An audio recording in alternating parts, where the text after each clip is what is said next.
Speaking of Indiana basketball, the natives are restless, and I try to not spend much time talking about it because I find it to be a waste of time. Everyone talking about that they need to get this guy or they need to get this guy. Everyone's got their favorites and that. And I'm like, there's no opening. I said, I anticipate that even if they lose out, which is a very real possibility, that nothing's going to happen. I do not see a change for Indiana coming at the end of this season. Although, and I think that you probably agree to that, but I don't want to assume. But here are some numbers, Mike. Big Ten play. The record is, and some of this is extrapolating out the rest of the season, but will be 27-33 with just one winning season in the Big Ten versus NCAA tournament teams. 4-11, 9-11, 0-10 for a grand total of 13-32 versus NCAA tournament teams. Indiana is 12th of 14 teams in the Big Ten in three-point shooting. They're 14th out of 14 in free throw shooting and 326th in the country. They're 10th out of 14 in offensive rebounding. They're 11th out of 14 in turnover percentage. Their point distribution from three-pointers is 13 of 14.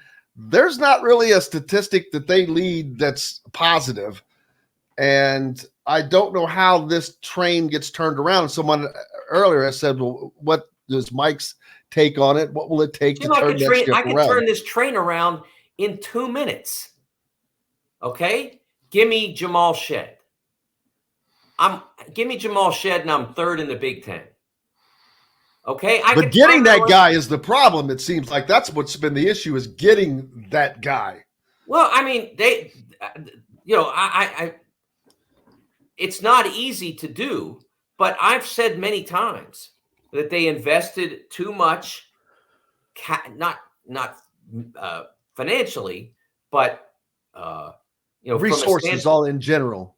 From a standpoint of expectation and responsibility, they invested too much in Xavier Johnson. He was coming off an injury. He's been injured multiple times in his career. Do I want him on my team? Yes. Do I leave him as my only point guard? No.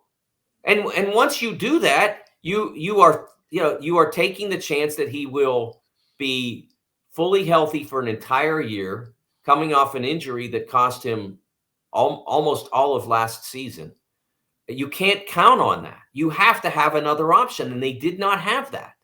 And that gave them not only not enough cover for his absence, but it didn't give him enough cover for his time he's going to need on the bench.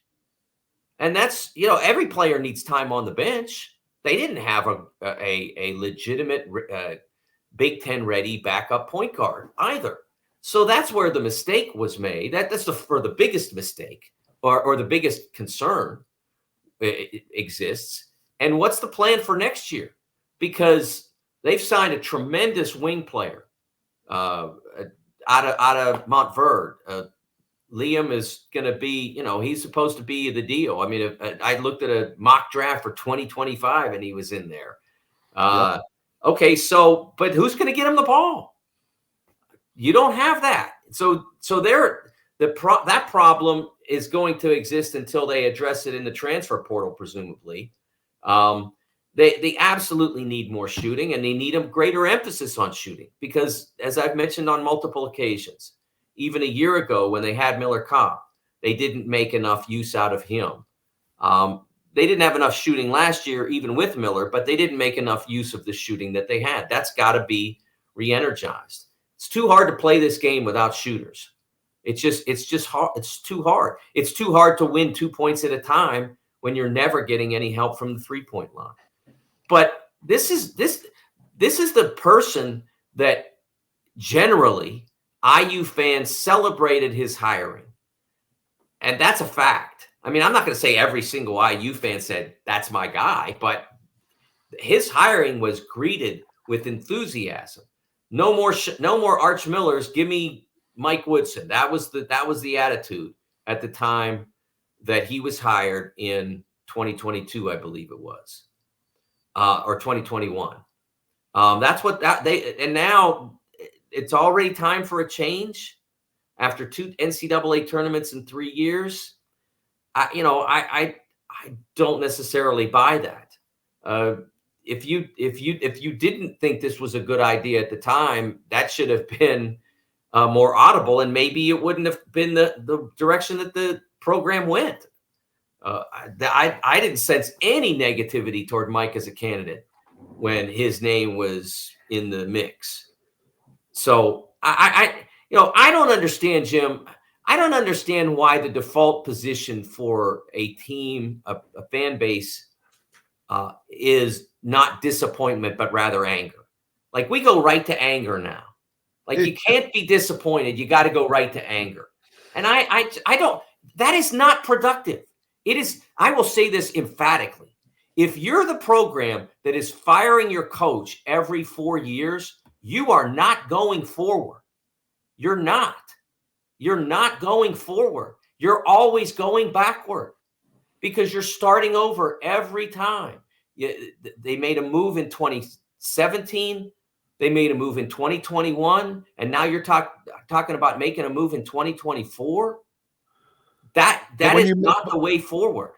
I know, but when you make the wrong moves, if you make the wrong moves and continue to make the wrong moves, which there's an argument made for that, it still has to be fixed. Even if you screw up twice, well, you got to try to fix it again. I'm not taking a side here. So, but all of the things, these numbers are hard to ignore. All of the things that I just said don't require a new coach. They require a new approach from the coach they have.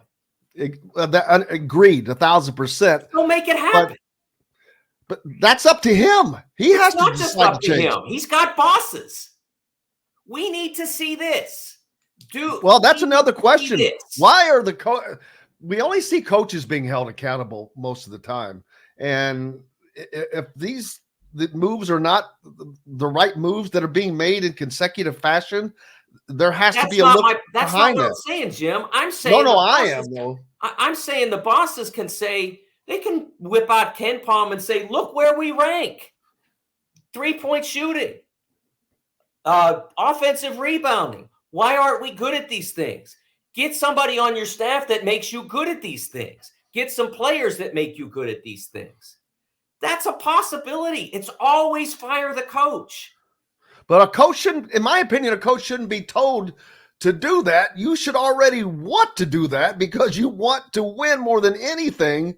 And what is happening doesn't seem to be working. I am not a Division I coach, and I'm not going to pretend that I am, but the numbers are what they are, and it's a plane that is on a bad downward trajectory. This group is not on an upward trajectory. I'm not going to say that they are, but they're playing the season without a point guard and without a shooter. That's a great combination. They have no shooters and they have no point guard. You're not winning in this league without those things. But my point is that those things can be addressed without having to move on from a coach every 3 to 4 years. And I just don't think that Indiana needs to be that program that moves on from a coach every 3 to 4 years. You definitely don't want to be. It's not a positive. It's not the way that the best programs operate. You don't want to be that program because people look at you and they say, yeah, Indiana was really something with Branch McCracken and Bob Knight, but it hasn't been something since. So what's wrong? Maybe it's the program. That's what the coaches out there are thinking. And they're also thinking, if I go there, how much time do I get before all of a sudden, in Mike's case, he's an alum. He's an IU legend. He's got years and years and years of coaching experience, and he gets 3 years. What do I get? That's what people don't realize. Look, like nobody wants a buyout. That's a coach. Like it might, like sitting here from where we sit, a buyout seems like a heck of a lottery to hit, right? Like give me $15 million, I'll be happy.